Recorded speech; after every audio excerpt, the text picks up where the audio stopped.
Buenas noches, bienvenidos al Centro Cultural de España. Quiero agradecer la presencia de Eduardo Escalante y Luis Alberto López Guario, que licenciado en Arqueología, investigador del INA. Sean bienvenidos a la primera conferencia del ciclo Patrimonio, Memoria y Arqueología. Les presento a Eduardo Escalante, que nos va a dar unas palabras y va a introducir al licenciado. Gracias.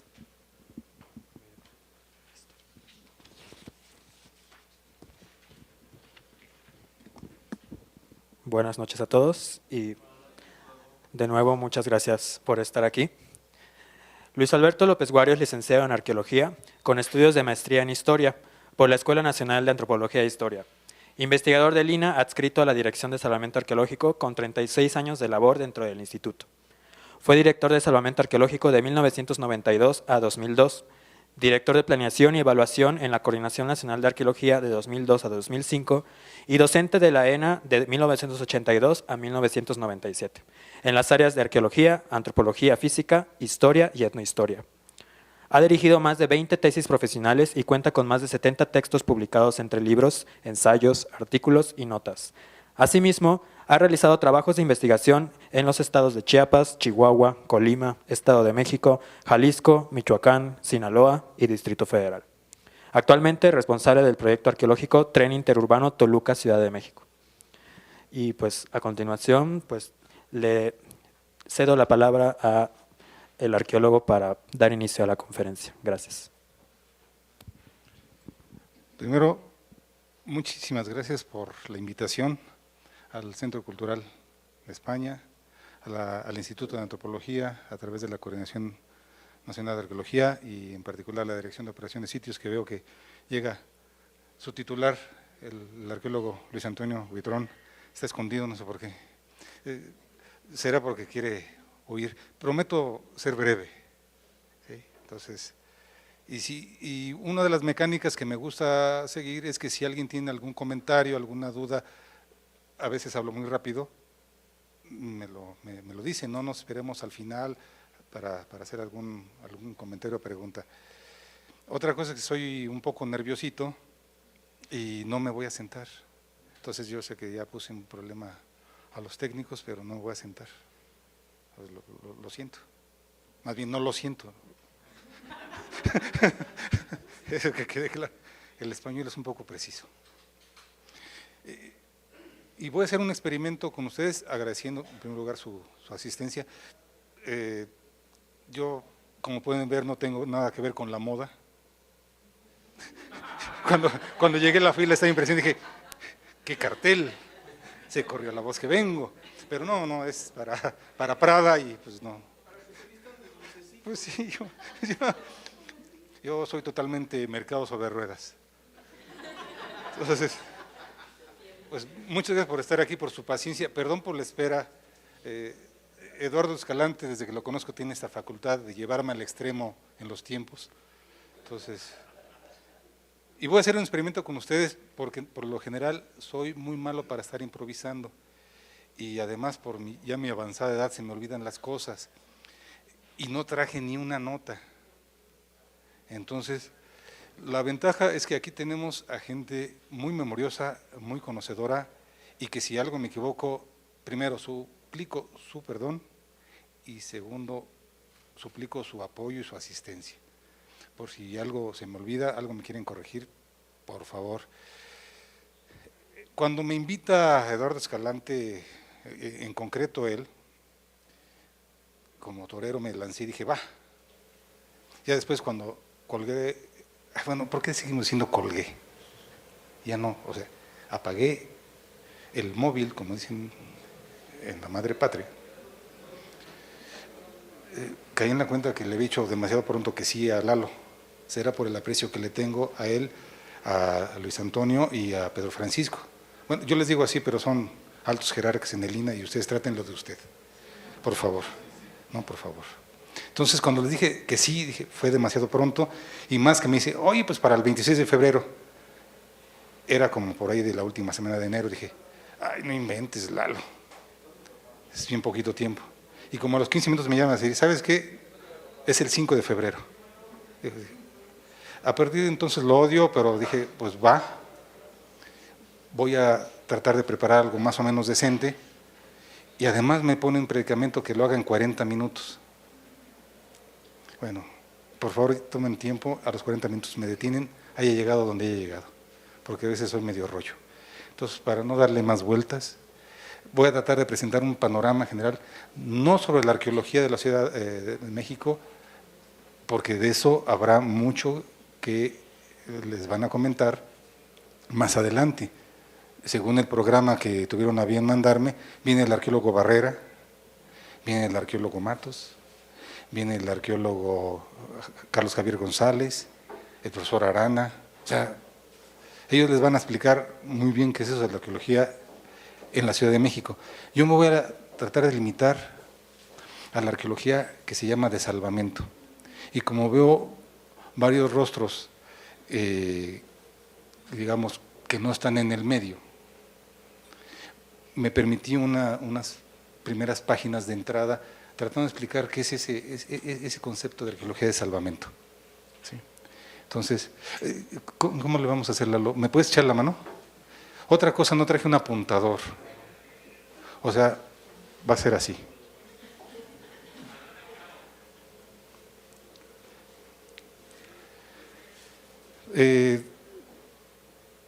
Todo el trabajo que se hace en la arqueología de salvamento en el mundo, en el país, pretende, desde mi perspectiva, recuperar una memoria.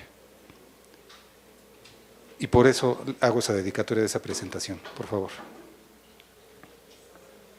Y en concreto a alguien que para mí significa mucho en mi quehacer. Mi primer jefe fue Pedro Francisco Sánchez Nava, lo cual marcó negativamente mi camino, pero después se compuso cuando conocí al profesor González Rull. El profesor González Rull, para más datos, ahí nada más está el año, murió el mismo día que Juan Pablo II, te quiere todo el mundo. Se fueron juntos. Entonces, con mucho cariño y reconocimiento, digo, a Pedro Francisco sí lo reconoce, ¿no? Estuvo la vez pasada, aquí está. ¿Habrá alguna imagen por ahí para ver si alguien lo reconoce? Por favor, Lalo. Era montañista y a partir de ahí se exponía mucho al sol, adquirió cáncer de piel, pero fue longevo y fue muy productivo y nos enseñó muchísimas cosas en su trayecto. Ya Salvador Guillem, si no recuerdo mal, la próxima, les platicará sobre el trabajo del profesor González Rull en Tlatelolco. Sigo esta línea ay, Raúl, profesor Arana, de haber sabido hasta me baño. Sigo estas líneas del querido historiador, escritor Benítez, porque ese es un gran problema que se tiene para construir una historia. Además de esas transformaciones, aquí le agregaría algo que en lo personal me guía, que es esa diversidad de interpretaciones. Un objeto arqueológico o un documento histórico puede ser interpretado de muchas maneras. Hay una posición que sigue el gran escritor uruguayo Galeano que dice, esta es mi visión de la historia. Hay muchas diferentes, pero esa es la mía. La mía tiene estos fundamentos. Entonces, cada visión de la historia puede ser rebatida. Me gusta poner este ejemplo.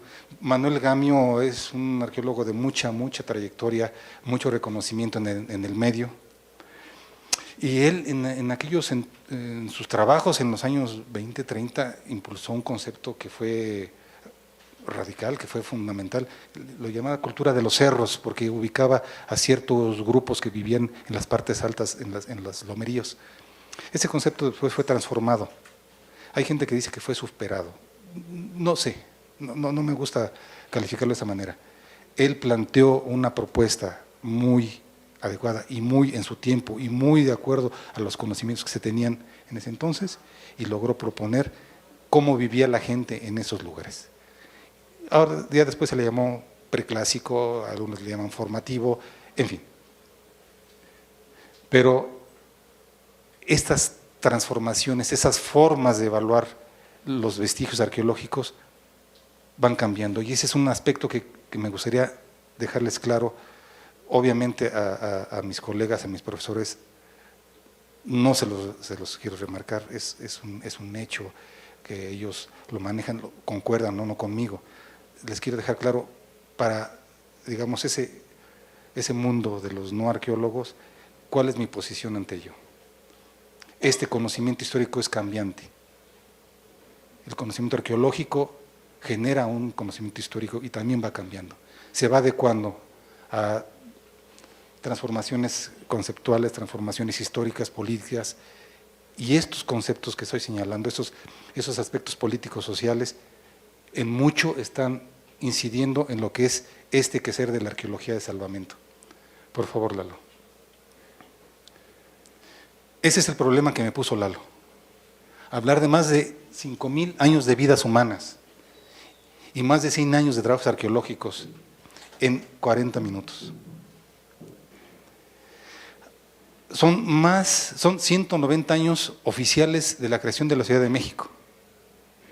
Todo eso tratar de resumirlo en esos 40 minutos, hoy, en el día que se conmemoran los 98 años de la promulgación de nuestra Carta Magna, tan modificada, pero que a todos nos cobija, aunque sea políticamente. Hoy les voy a hablar de esto. Y cierro esta página con este documento, porque una constitución es, por favor, Lalo, es un acuerdo social. Y a partir de ese acuerdo social se estableció que los bienes de la nación, los bienes que se encuentran en ese territorio son parte de nuestro patrimonio. Y esos bienes también son los bienes arqueológicos. Por ley, el país está obligado a investigarlos, a conservarlos, a difundirlos. Pero digamos, esa es la parte legal. Y es la parte legal en la cual se ve la necesidad de crear una institución, un órgano que haga posible esta preservación, esta investigación de ese patrimonio. Pero para mí es un más allá. Es esto, es la recuperación de la memoria social. Al final de cuentas no estamos hablando de tepalcates, no estamos hablando de pirámides, no estamos hablando de ello, estamos hablando de cuál es nuestra historia. Y si lo entendemos como patrimonio, de origen, la palabra patrimonio es aquello que es lo nuestro, nuestra herencia, lo que es de nuestros padres. Todo esto lo quise mencionar partiendo y aprovechando muy tramposamente, hoy que se conmemoran los 98 años y los 100 de la aviación, según escuché. Los 98 años de nuestra Carta Magna es el que exista la arqueología de salvamento con este cariz, con esta línea, es parte de este acuerdo de la nación. Es un pacto entre los miembros de la sociedad. Nos obligamos a ello. ¿Qué es lo que estoy hablando? ¿Qué es lo que estoy escondiendo en esta frase que estoy diciendo? Que es algo que nos rebasa como ciudadanos individuales y que nos obliga a todos a actuar. No siempre ha sido así y presentaré algunos casos de estos que no han sido así y presentaré muchos de los cuales sí han sido así. Por favor, Lalo. Ya en concreto, la arqueología en la Ciudad de México está sujeta a estas presiones, sobre todo por esto que pongo al final, es un ser vivo. Es diferente un trabajo arqueológico, y aquí mis profesores, mis colegas, no me dejarán mentir. La vez, Raúl Barrera está aquí afuera, le va a tocar, creo que la próxima, ¿verdad? Vete presentando sociedad. Le pueden hacer esta pregunta. Él está ahora en el PAU, Arqueología Urbana, pero él trabajó durante varios años en el desarrollo de la presa El Cajón, en Nayarit. Es diferente no nada más cómo abordarla, sino cómo vivirla. Entonces, una de las características fundamentales de trabajar en la Ciudad de México a nivel arqueológico es que no se me puede ocurrir, por mucho que a Raúl, que a Pedro Francisco, que a Rodolfo, que a Alejandro Meraz, que todo este conjunto de arqueólogos que trabajan haciendo arqueología de salvamento se le ocurra que quiere hacer una excavación en el Zócalo, pues felicidades. Felicidades y espérate a que se pueda hacer, y principalmente se desarrolla a partir de obras. Una relación fundamental es que nuestra arqueología en la Ciudad de México se desarrolla a partir de obras. Y está sujeta a presiones como es el cambio constante de los usos de los suelos. En algunas excavaciones logramos encontrar que hay una sucesión, 6, 7, 8, 9 estratos que nos hablan de los diferentes momentos por los cuales ha pasado por lo menos ese espacio en la Ciudad de México. Cuando estuvimos trabajando en la línea 8 del metro, no la que iba a pasar por el Zócalo, sino la que va por, le iba a decir San Juan de Letrán, por nostálgico que soy, por el eje central, se veían una sucesión de los momentos de lo que había sido esa avenida que fue abierta pocos años antes de que se volviera San Juan de Letrán, o sea, se volvió San Juan de Letrán Niño Perdido, porque la abrieron, igual 20 de noviembre, la abrieron en época de Lázaro Cárdenas. Entonces, este hecho de convivir en una ciudad que está en constante proceso, si le pusiéramos uno de esos triángulos que ponen cuando hay alguna obra, dice, disculpe usted las molestias que son momentáneas, pero el beneficio es permanente, se lo tendríamos que poner a toda la Ciudad de México, porque hoy abren para drenaje, cierran y al rato meten la fibra óptica, después meten un cableado de energía eléctrica, en fin, está en constante transformación, en constante modificación, en constante obra. Dicen que Roma no se hizo en un año, pero acá la Ciudad de México ya tiene oficialmente más de 190 años creándose y recreándose, y tenemos ejemplos de los diferentes momentos históricos en los cuales está viviendo, y ese es un factor que está pesando para que cómo podemos hacer la arqueología de salvamento. Por un lado es una obligación social, por un lado. Por otro lado tenemos estas presiones que son políticas sociales, financieras, que llevan a que se desarrolle o no se desarrolle alguna obra, algún proyecto determinado. Esto lleva a que se tengan que desarrollar estrategias cada vez más sofisticadas. No estoy diciendo si se hicieron bien o mal los trabajos arqueológicos en los primeros que se hicieron en la Ciudad de México. No estoy yendo por ahí. Yo digo, cada estrategia está respondiendo a su momento. Lo que estoy diciendo es que se tienen que impulsar estrategias más sofisticadas y principalmente, y más allá de que esto por el uso constante de los espacios, por las otras presiones extraacadémicas que cada vez son más fuertes. Esas las mencionaré más adelante. Y además, y en este caso, desde nuestros años mozos, nos gustaba poner este ejemplo porque fue nuestra escuela, literalmente nuestra escuela, porque salimos de la Escuela Nacional de Antropología e Historia con un bagaje teórico, académico, que nos decía, la arqueología se tiene que hacer de esta manera, y de repente le toca a uno estar trabajando en una línea del metro, es otra cosa, es desde la presión de los ingenieros que tienen que entregar por un tiempo, o que el muro tiene que fraguar, o la presión del político que tiene que entregar la obra, o la gente que dice, asómase y avienta piedritas para que lo dejemos ver qué es lo que estamos sacando, porque lo más seguro es que estemos sacando algún tesoro.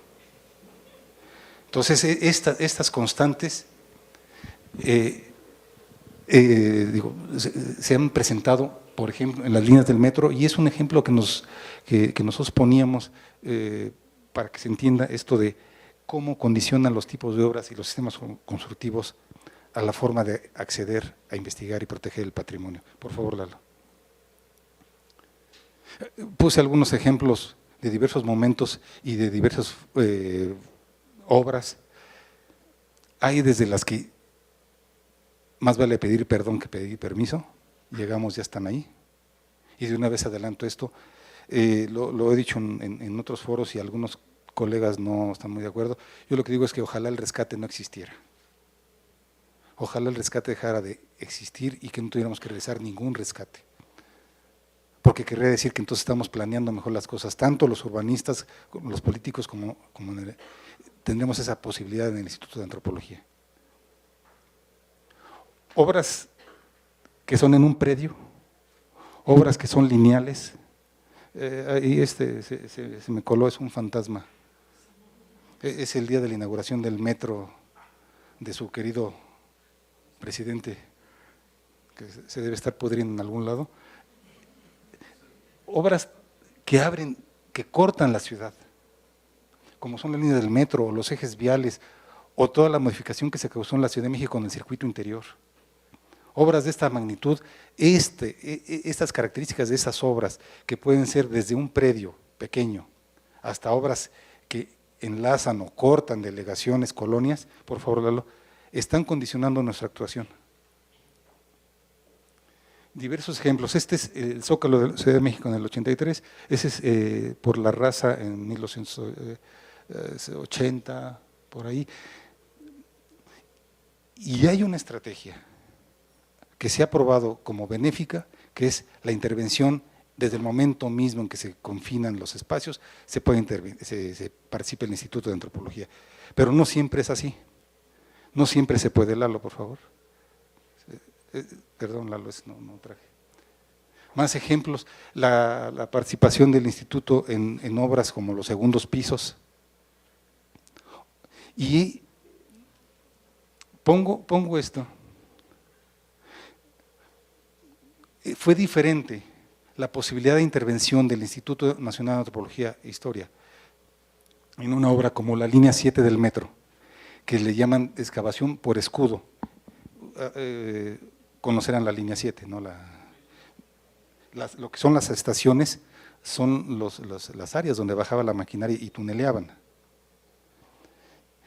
No hubo mucha excavación a cielo abierto, pero hay otras como la línea 2 del metro en su tramo hacia el sur, hacia Tasqueña, hacia el sur porque estoy ahorita aquí, ¿no? Si no iría hacia el Zócalo, de Tasqueña Pino Suárez, Tasqueña San Antonio Abad, que es a cielo abierto, o tramos de la línea 5 del metro. Estas variantes en los sistemas constructivos también llevan a que se condicione el qué y cómo y hasta el cuándo puede intervenir el arqueólogo. En estas hay una intervención, digamos, en las zonas de construcción de la estación, donde bajan la maquinaria. La línea 12 del metro, tan mencionada en estos días, con tanta connotación política que tiene, llevó a la arqueóloga María de Jesús Sánchez Vázquez y a la arqueóloga Georgina Tenango a modificar sus propuestas, porque ahí coinciden, si no recuerdo mal, 3 sistemas constructivos, elevado, y hay una parte que es subterránea y superficie. Eso condiciona el impacto que se pueda tener algún vestigio arqueológico. Primero es detectar si hay algún vestigio arqueológico, y para eso hay algunas técnicas. Por favor, Lalo. Ese es un énfasis que quiero dejar en ustedes. El salvamento arqueológico está relacionado con la población y con las obras. Esa es una de sus características, digamos. Algunos le llaman especialidad, modalidad, conjunto de estrategias. No la quiero definir, no quiero agarrar una bandera en particular sobre eso. Lo que sí quiero dejar claro es con qué está relacionado. Y en mucho, recuerdan hace rato que, bueno, hasta hace un momento estaba hablando de las técnicas y los sistemas constructivos, pero ahora, y desde mi perspectiva, en eso no hay una coincidencia con otros de mis compañeros. Este aspecto, los usos del suelo y la tenencia son fundamentales para que se pueda desarrollar un trabajo de salvamento arqueológico, y aquí me permite decir, no nada más en la Ciudad de México, sino en cualquier parte del país y en cualquier parte del mundo. Los abusos e ignorancias, porque hay mucho interés político. Recuerdo el caso de la línea 8 que pasa por otra vez, por el eje central, que el hoy director de salvamento arqueológico, el doctor Salvador Pulido, estaba a cargo de esta obra como responsable del proyecto. Y empezaron a aparecer entierros, muchos entierros en el tramo que está frente a la churrería El Moro. Y enfrente recordarán los más jóvenes, el Superleche, donde ahora está la estación San Juan de Letrán, exactamente. Bueno, cuando se estaba explorando esta estación, se dijo provisionalmente que se iba a trabajar 2 meses en ese tramo, pero resulta que había un esqueleto sobre otro esqueleto, eran como hojas. Al final fueron más de 400 entierros.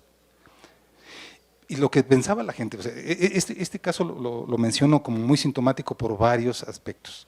Por un lado, es un proyecto, resultado de una modificación de una obra que el gobierno capitalino decía que era necesaria. Que la gente, se había hecho una encuesta, de esas encuestas relámpago que hoy, ¿verdad que sí todos queremos? Así ya, entonces todos me dijeron que sí.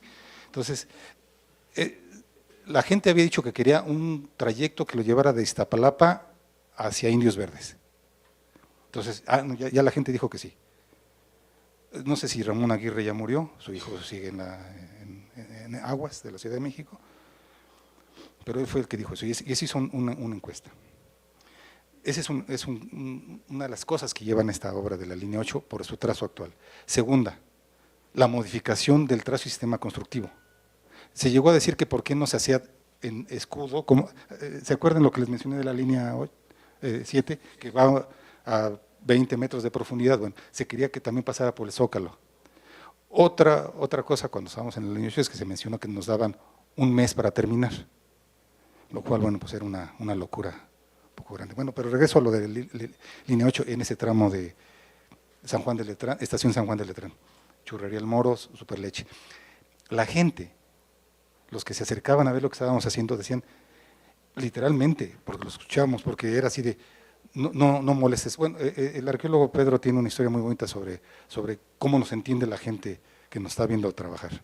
Espero que algún día salga publicado, se lo recomiendo, se llama Una historia de astrónomos, pero como dice la viejita, esa es otra historia. La gente se asomaba y nos decía, bueno, no nos decía, lo comentaba, mira los muertos que están sacando de lo del 85. Bueno, quizás sería de 1785, pero no eran lo del terremoto. Entonces, como se cayó Superleche, decían que había caído hacia la avenida y era lo que nosotros estábamos recuperando. No, todos eran resultado de entierros en el área de un hospital llamado San José de los Naturales, que sirvió de tesis para un par de arqueólogos. Bueno, y unas antropólogas físicas. La visión de el de afuera, las presiones políticas. Entonces, no recuerdo si estaba Manuel Camacho Solís, como todavía regente. Bueno, ese era el título, no una característica, ¿no? No es que fuera regente. se deslinda por aquello, no te entumas, pero estaba Manuel Camacho y ya se comprometió el regente, esa era la presión que le tocaba a nuestro titular en campo, el arqueólogo Pulido, y que nos escurría a nosotros, es que se comprometió el regente con los negocios a abrir para Navidad. Sí, porque si recordan hay un montón de zapaterías, tiendas de ropa, ahora ya hay mucha de cosas informáticas, en fin, pero estaba el compromiso de que tenía que entregar, o sea, teníamos que salirnos, y los muertos seguían saliendo, literalmente. 6 meses duró, no los 2 meses que querían, y lo que hicieron fue, llegaron hasta una calle antes, saltaron la maquinaria y le siguieron hacia Correos, o sea, nos dejaron como una isla, que pues ya no había de otra, o sea, teníamos que terminar. Lo pongo como un ejemplo de un caso en los cuales la presión es muy fuerte. Por un lado, la presión de la gente que están sacando los muertos del 85. Por otro lado, la gente que decía, están sacando tesoros. Por otro lado, la presión de los ingenieros, la presión de los políticos. Y esas presiones pues, son constantes en salvamento arqueológico. Por favor. De por sí, y esto no es característico de la arqueología de salvamento ni de la arqueología de la Ciudad de México, los vestigios se encuentran por lo general fragmentados. Y en mucho hay una concepción de que si encontramos un pedacito, por ahí debe estar el resto. Entonces hay que ir a pegarlo, como si fuera un rompecabezas. No es tan así. Y otra característica es que por lo general están bajo construcciones que se están viviendo. ¿Cómo es posible? Bueno, no, sí es posible. O sea, ¿con qué calidad le puedo decir a alguien, aquí bajo su casa hay vestigios arqueológicos, retírese porque voy a excavar? Entonces nos tenemos que esperar a que haya alguna obra que vaya a impactar esa zona y entonces ya poder intervenir. De entrada, la Ciudad de México en su mayor parte está atestada de vestigios. Esa es una de las características y es una dificultad. Para poder llegar a armar ese discurso que les decía, ese discurso histórico, tenemos que partir que los fragmentos que los objetos están fragmentados. Y esto que lo había mencionado, son reaprovechados los espacios. Por favor, Lalo. Tenemos que aplicar técnicas. Esta fotografía me la robé, Lalo, tengo que reconocerlo. Es que me dio pereza venir a sacar otra vez la foto. Ese es el Museo Olmedo. Ese es Coyoacán. Es la necesidad de ir adecuando las técnicas arqueológicas en función del sistema constructivo, del tipo de obra.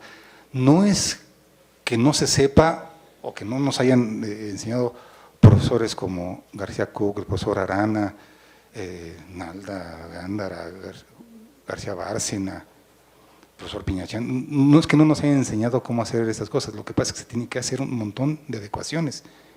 Y ahora las presiones son mucho en tiempo, porque se tienen que terminar en un X tiempo, porque hay un compromiso político. Por favor, Lalo. Perdón, ¿la foto que se robó es la esquina de Isabel la Católica y Venustiano Carranza? ¿O es La robé a Lalo. Sí, es el Museo de la Ciudad de México. Sí. Y durante mucho tiempo estuvo tapada. Pusieron ahí unos tablones y también aquí en Moneda también estaban unas mariposas. O sea, el poder aplicar una técnica arqueológica en la Ciudad de México lleva a que tenga uno que caminar en asfalto e ir buscando ciertos indicadores como es ese, como la reutilización de ese tipo de evidencias. Esa cabeza que se pensaba que es del Coatepantli, bueno, está ahí puesta. También estaban en la primera imprenta, ¿no, Pedro? También había una, ¿no? Sí, gracias. Mándeme. Una pregunta, por lo menos me imagino en el centro histórico, ¿se va a llevar un mapa de qué piezas salen en qué lugar? No, hola Raúl. No, por supuesto que sí. Sí, por supuesto que sí. Se tiene la información de qué se ha excavado, qué se ha encontrado con fechas, quién lo ha explorado. Sí.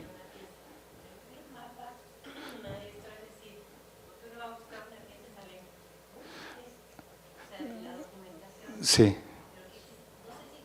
Sí. Sí, digamos, este es como en la expresión que usted menciona, mapa, es un mapa que se va creando diario, porque una parte es la que hace el PAU, otra parte es la que hace Salvamento cuando viene a ver lo de la línea del Metrobús o cuando se está haciendo una introducción de drenaje o de fibras ópticas. Son esos fragmentos donde se va recuperando la información y se tiene que vertir físicamente. Sobre todo yo le recomendaría sobre ese tema las publicaciones que tiene en Templo Mayor, me refiero para el centro histórico, y hay un texto que me dio mucho gusto participar como coordinador en ese libro, un libro que se llama Ciudad Excavada, donde la arqueóloga Sánchez Vázquez, el doctor Sánchez Nava y la arqueóloga Reina Cedillo hacen una integración, pero si me permite, no es una crítica, es mi perspectiva.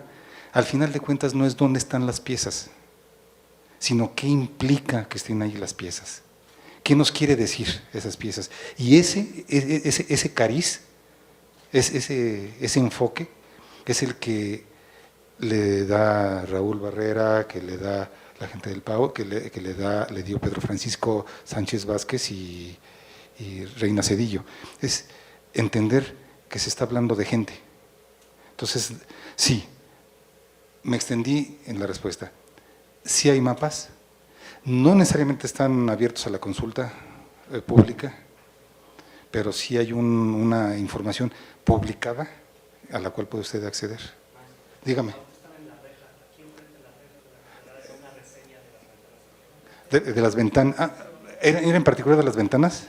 Porque yo me fui entonces más allá. ¿No? Yo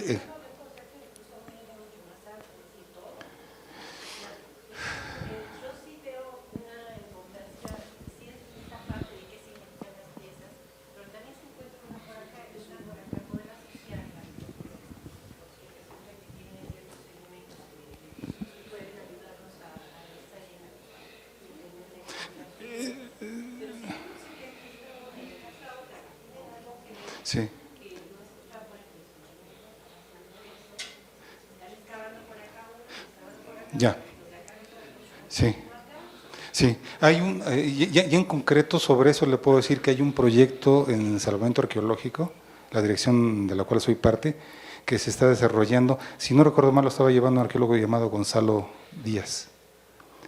Están integrando toda la información de todos los vestigios arqueológicos, y no nomás del centro, sino de toda el área metropolitana de la Ciudad de México. Esos son ejemplos de que se tienen que hacer.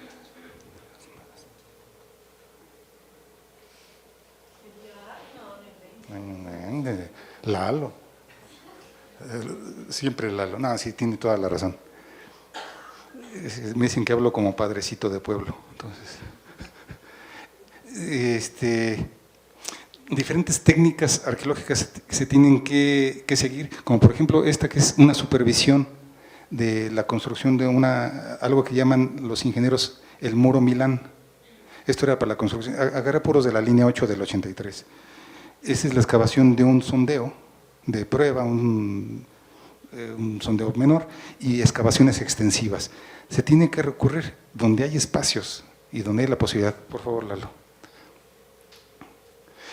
En cuanto a historia, no voy a abundar, y no hay una coincidencia entre los especialistas cuándo se origina la arqueología y por lo tanto cuándo se origina la arqueología en la Ciudad de México o cuándo la arqueología de salvamento. Menciono esos tres casos. No hay un acuerdo, depende, y no voy a entrar en disputas de ello, depende de la perspectiva que cada especialista tenga sobre qué entiende que es arqueología. Hay gente que dice que es arqueología lo que se hizo en Palenque con el capitán Antonio de no me acuerdo qué.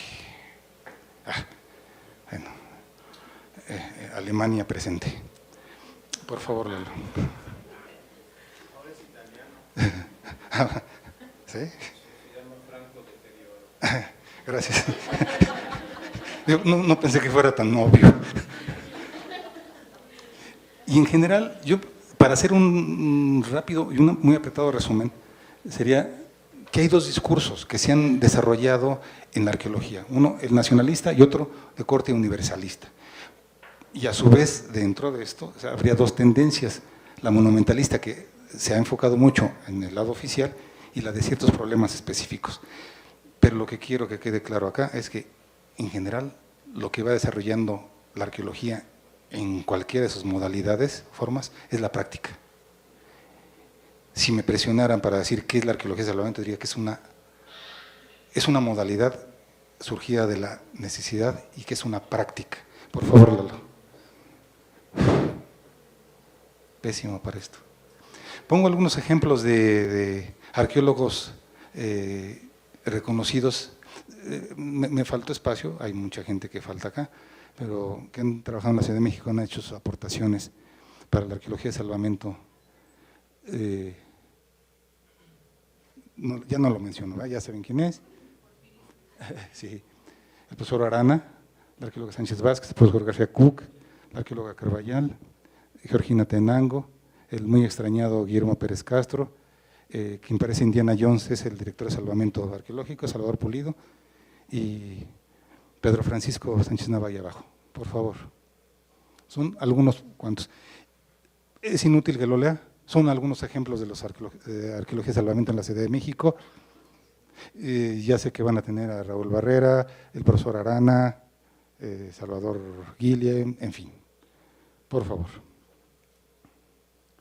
Algunos ejemplos, espero irme rápido. Ya terminé, ¿verdad?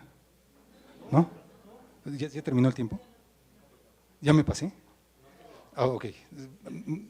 ¿Tengo 10 minutos? Ok. Bueno, algunos ejemplos. No me fui muy atrás, me fui a estos casos de líneas del metro, los fui haciendo más o menos en orden cronológico. Por favor, voy a intentar ir un poco más rápido. El cráneo sí lo lograron entender qué le pasó, ¿verdad? Okay. Más ejemplos. El profesor Cabrera trabajó en esta zona de Pino Suárez y tiene, digamos, la bitácora completa de qué es lo que ocurrió. Ahora que Lalo me decía que las zonas arqueológicas, quizá este comentario broma ya se los hicieron, pero pues la zona arqueológica más visitada de México es Pino Suárez, ¿no? Y todo por 5 pesos con todo y vendedores, que ya no hay, ¿no? Bueno, los que se suben a vender discos ya no están, es ilusión de cada uno de nosotros. Otro ejemplo, en el norte de la Ciudad de México, la línea 3 Norte, para aquellos que lo vivieron, si no les comento, la línea 3 llegaba en sus orígenes hasta Tlatelolco, después llegó a La Raza y después a Indios Verdes, gracias a Dios. Digo, es que yo vivía por Ecatepec. Entonces, cuando se hizo esta obra de extensión hacia el norte, la arqueóloga María Sánchez Vázquez, que era la titular, hizo el hallazgo de varios elementos importantes, como puede ser una aldea salinera con toda la implicación del aprovechamiento de la sal para la época prehispánica, enterramientos humanos, zona de ofrendas e incluso hasta fauna pleistocénica. Todo por la zona donde estaban los talleres Tepeyac, los estudios Tepeyac. Gracias, por favor, Lalo. Como inicio de Templo Mayor, preámbulo a Templo Mayor, fue que ya tan mencionado caso de la Coyuxauqui. Aquí se puede ver a querido profesor González Rull con un señor que tuvo a bien caer de la gracia de Azcárraga. La librería, ya no existente librería, son los primeros esbozos, lo que sería después el proyecto Templo Mayor. Por favor, Lalo. Aquí, Conchita es una querida amiga que trabajamos juntos. Está el profesor García Cook, pero no logramos identificar quién es él, ni tampoco la bella dama que los acompaña. Lo único que nos queda claro es la bella dama con 2 personajes. Y se puede ver el impacto social que tuvo el hallazgo de la Coyuxauqui, por favor. Aprovecho esta oportunidad para invitarlos, ojalá se haga, pero se va a hacer un encuentro de arqueología y salvamento aquí en el Museo Nacional de las Culturas, más o menos en mayo. Están invitados, de una vez les digo, y va a haber conferencias, ponencias cartel y exposición fotográfica. Algunas de esas fotografías van a estar ahí puestas para que las vean con detenimiento.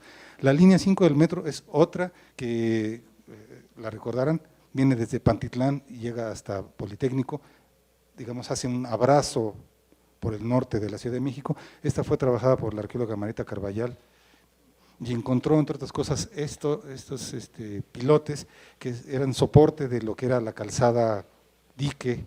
Ella llega a esa conclusión que las calzadas eran diques para contener la subida de las aguas sobre todo las avenidas del río, el río Cuautitlán, que desaguaba en Texcoco. Aquí es obvio cómo están los misterios en la avenida.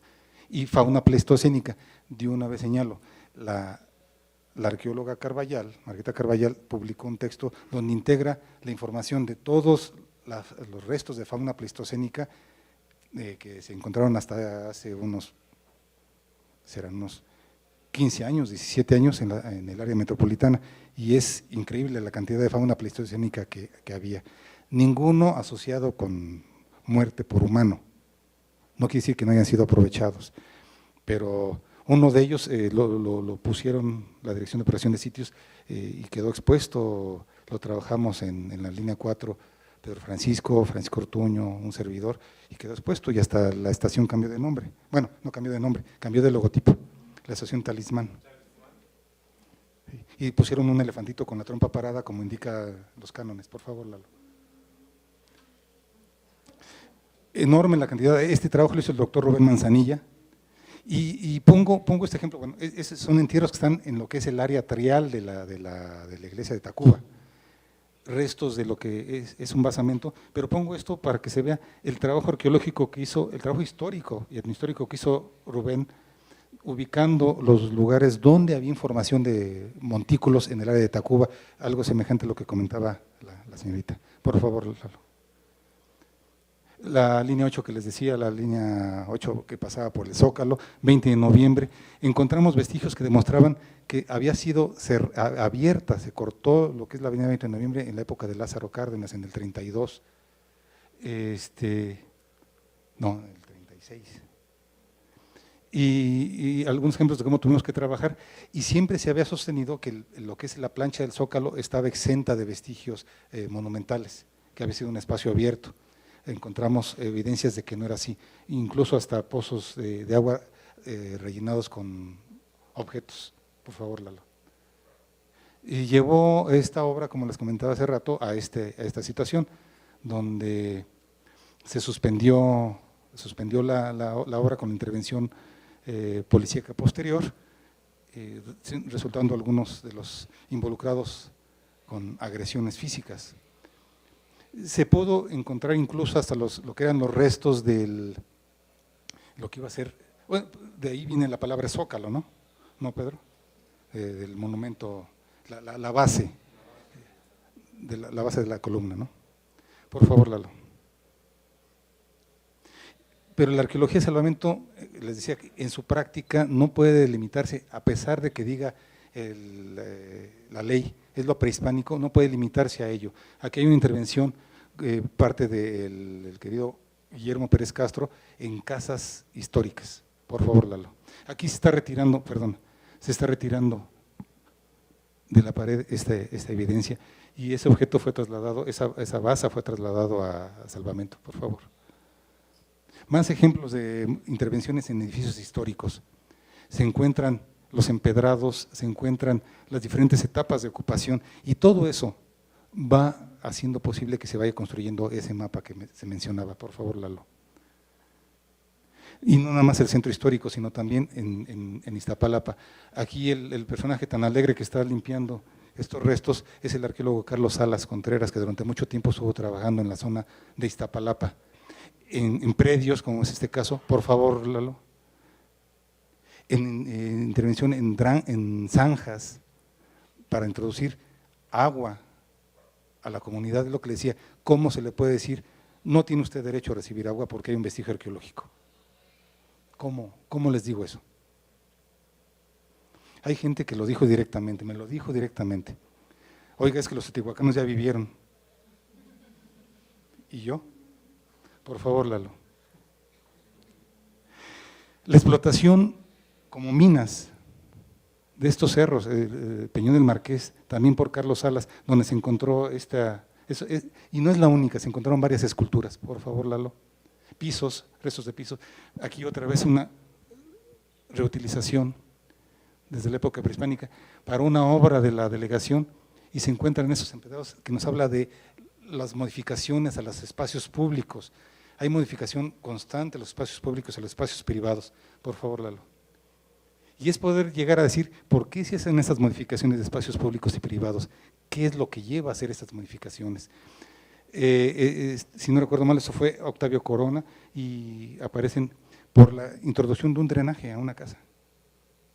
Por favor.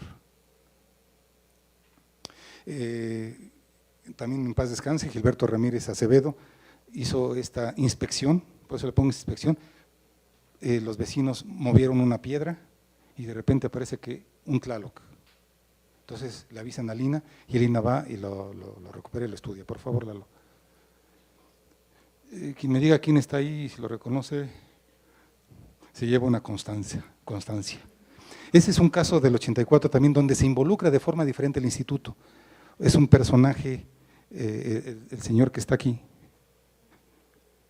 que salió en el Alarma, le hablaban los muertos. Le hablan los muertos. ¿Y ya reconocieron quién está al lado del señor? Como dice la canción, ¿cómo han pasado los años? Algunos sí nos perjudican y otros más. No nació así. Obviamente no nació así. Pedro Francisco se vio involucrado en esa situación. El señor montó la exposición de los restos del príncipe Tlaltecatzin que le hablaba. Y aquí está el príncipe Tlaltecatzin. ¿Una tibia? ¿Era una tibia? El peroné tenía un pedazo de obsidiana, entonces fue pieza del mes en el Museo de Antropología. Por favor. Más casos de monumentos históricos. Y aquí nos llegó el terremoto y nos deshizo gran parte de la ciudad. Y entonces Guillermo Pérez Castro, como titular del área de monumentos históricos, hace intervenciones en varios lados. Pongo esta fotografía porque previo a la intervención arqueológica, los mismos trabajadores tuvieron que hacer una remoción de los sedimentos, de los restos de las casas que estaban ahí, que se habían vivido y que quedaron muy dañadas. Pero además, pongo esto porque es un ejemplo muy bonito de hasta dónde llega la arqueología de salvamento. No nada más es hasta la época virreinal, sino también se hace registro de evidencias de la semana pasada. Por favor, Lalo. Sí, vieron, ¿no? Eran unos lavaderos públicos, una vecindad tipo la familia Burrón. Por favor, Lalo.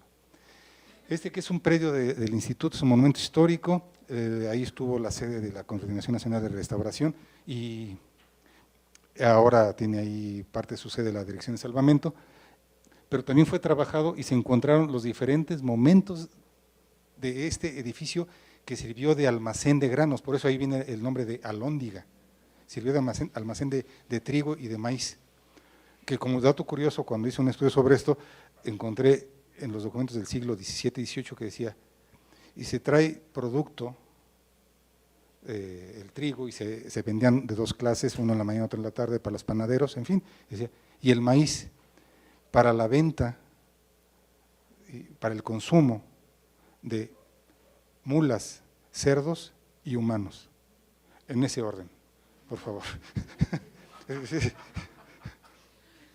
Bueno, y naturales, no humanos, y naturales. Este es un ejemplo de cómo se puede ir integrando la información.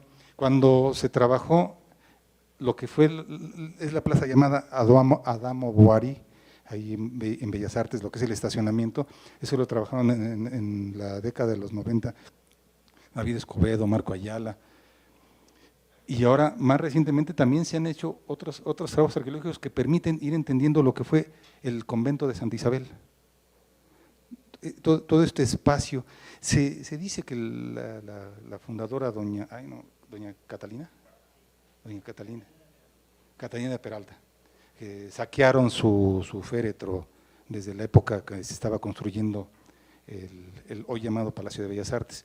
El caso es que sí se encontraron, y cuando los trabajadores veían que se encontraba, en particular aquí en el estacionamiento se encontraba los restos de un niño, decían, miren a las monjas, ¿no?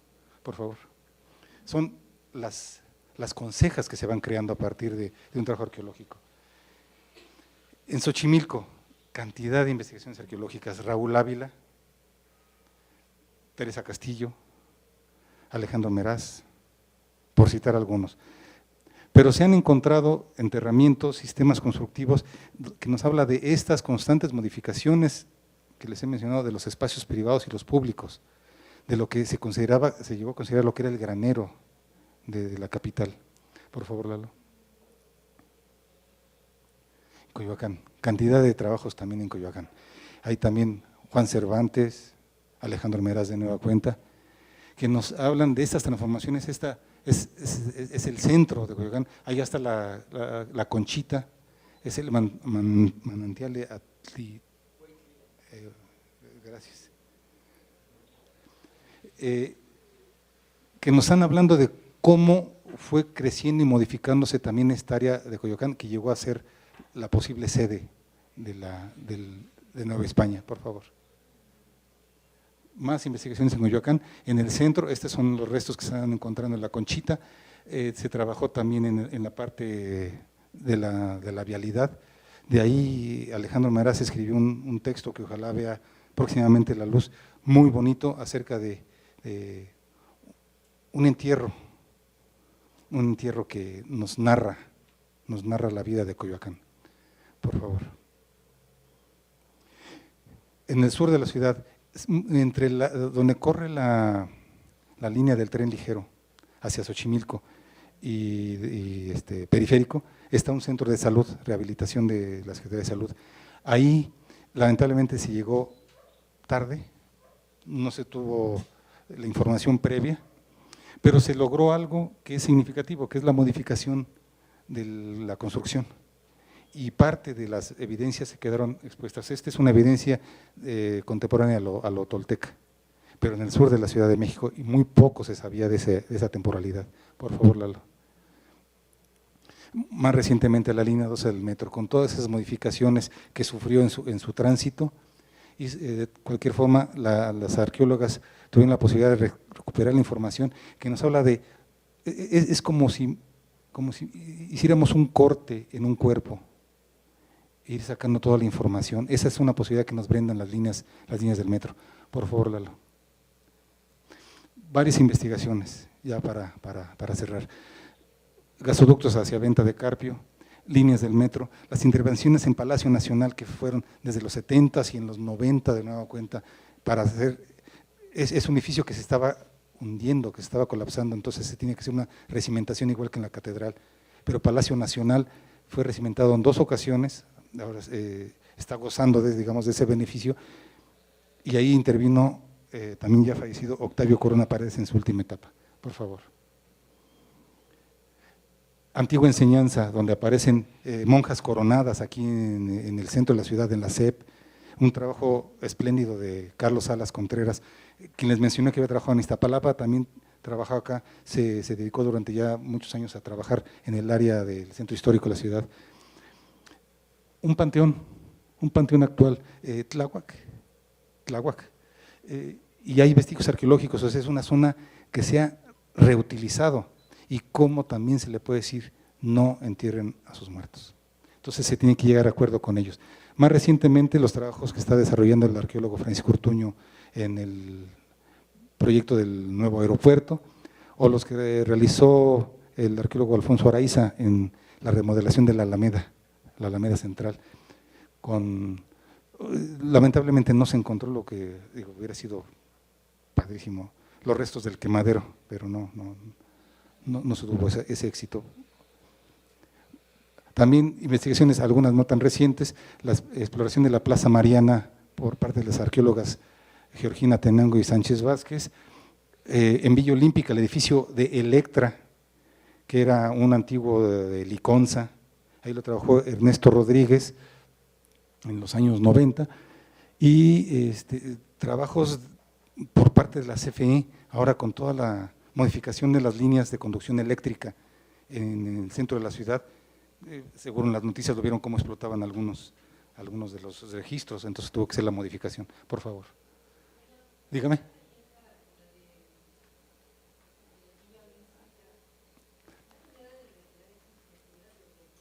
Retirar la escultura, es patrimonio también, es patrimonio artístico. ¿El aro? Sí, es patrimonio artístico. Pero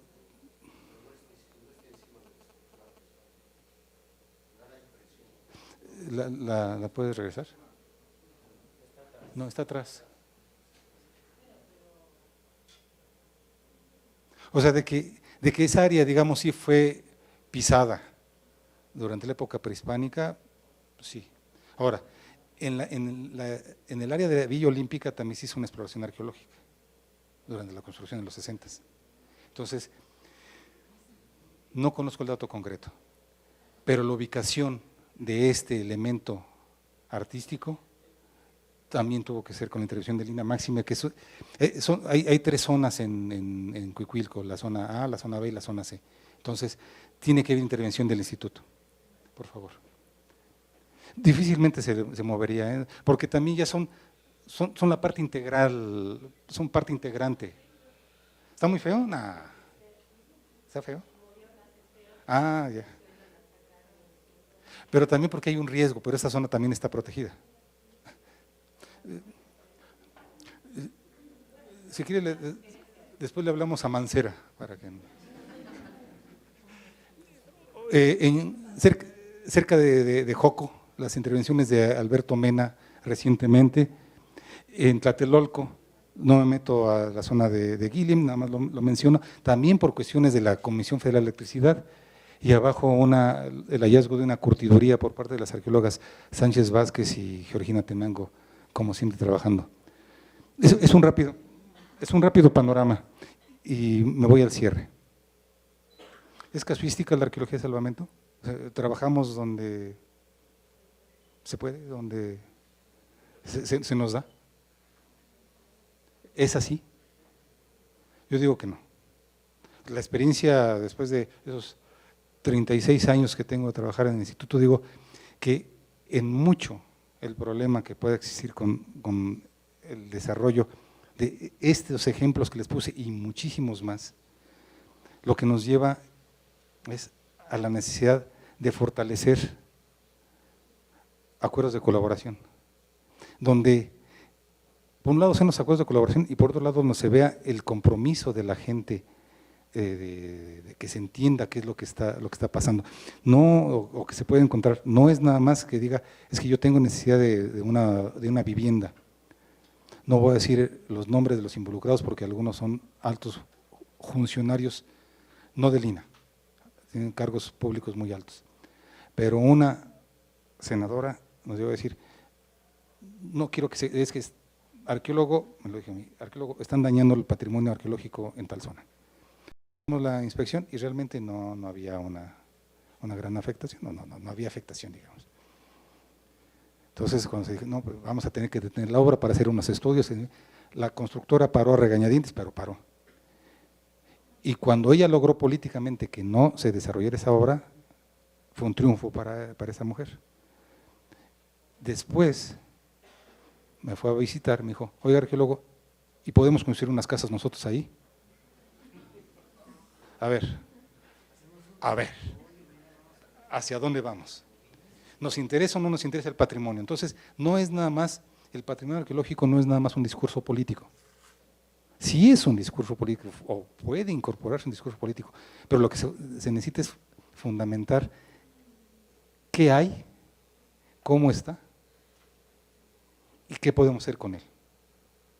También eso tiene un beneficio a la ciudadanía, lo entenderé yo, porque si no entonces estamos perdiendo el tiempo desde hace muchos años. La arqueología nada más es hallazgos, y no me refiero a la arqueología de salvamento, sino a la arqueología en general. Por supuesto que no, porque si no, no podríamos construir esos discursos, todas esas historias que nos hablan de procesos de vida.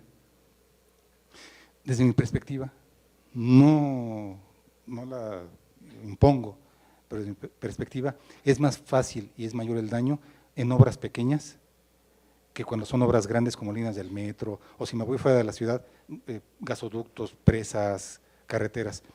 Las obras de diario, las obras hormiga, son las que más impacto tienen, hay más daño, porque esas no se avisan. Porque al final de cuentas, ay arqueólogo, nada más puse una bardita, nada más hice una cisterna, y con ese nada más, diario, hay un impacto tremendo. No tengo el dato reciente, pero se hacían en promedio, se registraban hasta hace algunos años en promedio cerca de 100 obras en el área del gobierno de la Ciudad de México, 100 obras diarias. Imaginen el impacto que puede tener. Y esas obras iban desde hacer un segundo piso o hasta construir. El riesgo, como señalaba muy bien la señorita, es no integrar la información. Es ahí donde vamos a perder. Es el riesgo que tenemos como arqueología y salvamento, que nos quedemos en que hay objetos. Les puse ejemplos y me negaba a presentárselos así, pero dije, no tengo otra por el tiempo que tengo para exponer.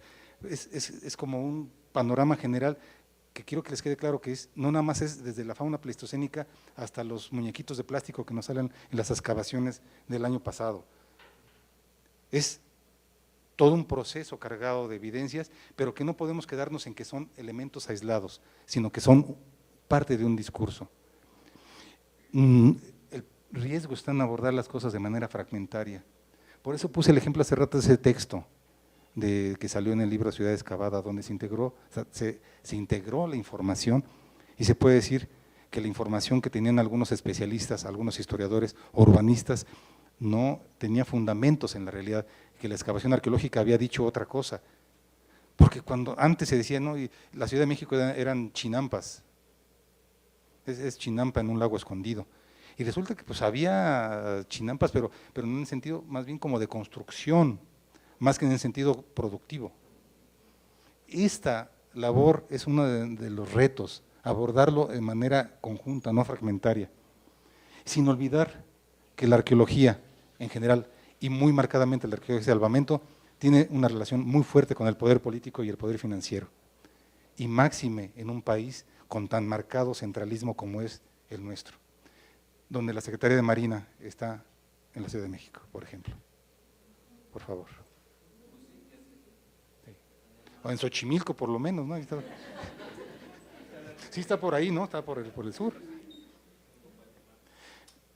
Desde mi perspectiva, tanto la Ciudad de México como la arqueología son obra colectiva. Y me refiero en esto, y no estoy involucrándolos a ustedes, no es su responsabilidad física directa, pero sí es involucrarse como parte de entender que es lo suyo, que al final de cuentas los arqueólogos y el INAH somos un medio para proporcionar esa memoria social que les mencionaba. Al final de cuentas, si tenemos o no la posibilidad de trabajarlo, no es nada más nuestra, es de la misma ciudadanía que se involucre en este asunto. Sin olvidar que hay necesidad de mejorar las condiciones de vida. Es innegable. No puedo decirle a la gente que no tenga agua potable, que no tenga drenaje, que no tenga energía eléctrica. No se vale. Sí, ya vieron los teotihuacanos y también tenemos nosotros derecho de vivir en condiciones adecuadas. Y tampoco es que todo se vuelva un museo. La solución que le encuentro es la participación en los planes parciales. No lo veo más que podamos incidir en ellos. Por favor. Ese es un rollo que me permito, es digamos como mi perspectiva general, es la oportunidad para recuperar todo esto, esas vidas, esos colores. Hay dos hechos, uno que nacimos y otro que nos vamos a morir. Y esa herencia, ¿cómo la vamos a dejar? A lo mejor eso ya no tiene que ver con la arqueología de salvamento, tiene que ver con mi perspectiva personal. Pero ¿qué es lo que vamos a dejar y cómo lo vamos a dejar? Al final de cuentas, la vida de ustedes fue diario, fue una lucha diaria, una constante. ¿Pasó nada más así? ¿O cómo lo dejaron plasmado? Hay un trabajo muy importante que a mí me gustó desde cuando me dieron un curso para ingresar a la ENA, se llamaba curso propedéutico, y nos mencionaron un trabajo de un arqueólogo norteamericano llamado William Ratchey, la arqueología de la basura. Y es hacer ese estudio de la arqueología de la basura, y es la posibilidad de entendernos, porque una cosa es lo que nosotros decimos y otra cosa es lo que nosotros hacemos. Y Iván Restrepo, un conocido estudioso de la ecología, hizo un estudio en la Ciudad de México llamado La Basura, lo publicaron, y dijo en ese entonces, en los 70, que si poníamos una tortilla sobre otra, de las que se desperdiciaba en la Ciudad de México, se hacía una torre más alta que la torre latinoamericana. ¿Esa es la vida que queremos? Entonces, esa posibilidad, ese tipo de discursos son los que se pueden generar con la arqueología.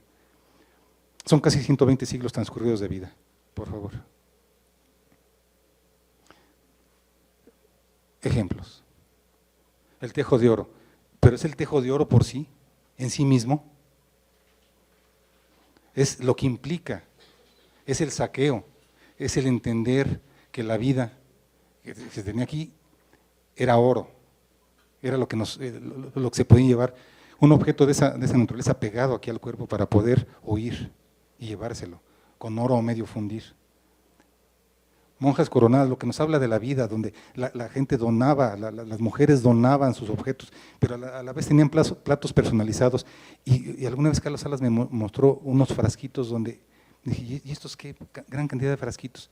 Eran las lágrimas que guardaban las monjas durante sus rezos y su encuentro con Dios. Eso es lo importante. Al final de cuentas no es el frasquito, al final de cuentas no es el tejo de oro, es qué está detrás del tejo de oro, qué está detrás del frasquito, qué está detrás de restos de fauna pleistocénica, de los restos de esa casa, que alguien la vivió, era una fuente que estaba en 20 de noviembre, esquina con Uruguay. Alguien vivió en esa casa. Ese es el tipo de cosas que vale la pena rescatar, por favor. Son las implicaciones. Salvamento va a cambiar porque cambian los tipos de obra. La ciudad está en permanente construcción, hay un crecimiento anárquico, y yo le apuesto que la arqueología sea más humana. Aquí no hablemos de cantidades de tepalcates y de piezas y de muros y de miden tanto.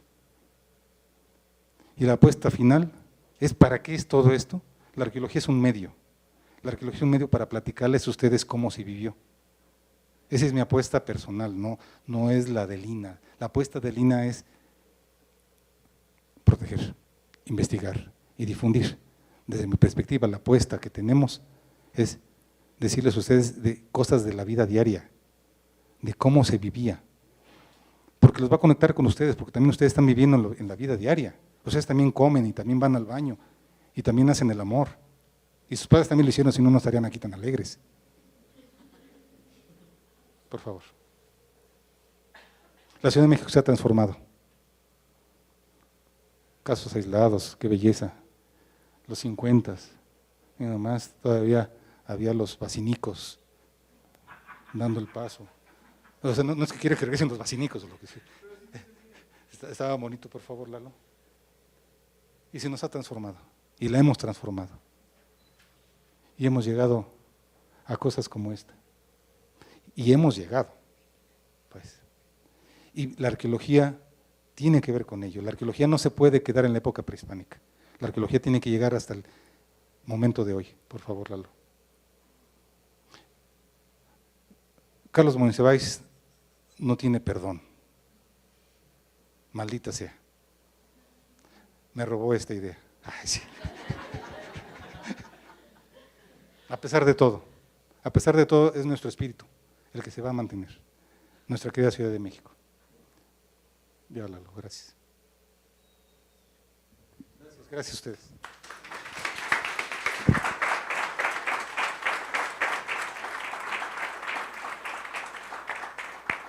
Ahí lo puse, Araceli, pero ahorita puse reclamaciones. Es el solsticio.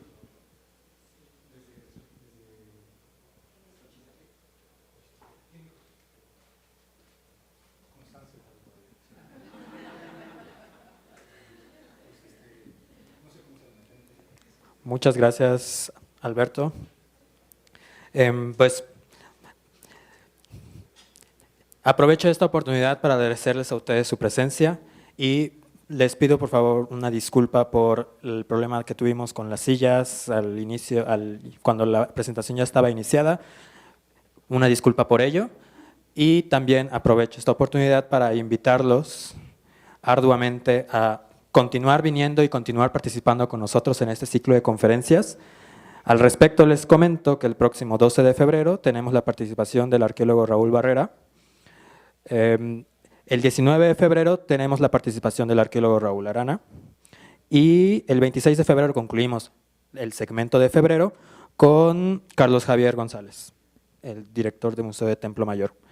Y, por supuesto, invitarlos a que difundan este ciclo de conferencias entre sus conocidos y traigan a sus conocidos a ver la exposición. Y, de nuevo, gracias por su presencia y esperamos verlos durante este ciclo de conferencias. Y gracias, Alberto, por tu participación. Y, por supuesto, gracias al Centro Cultural de España por el espacio.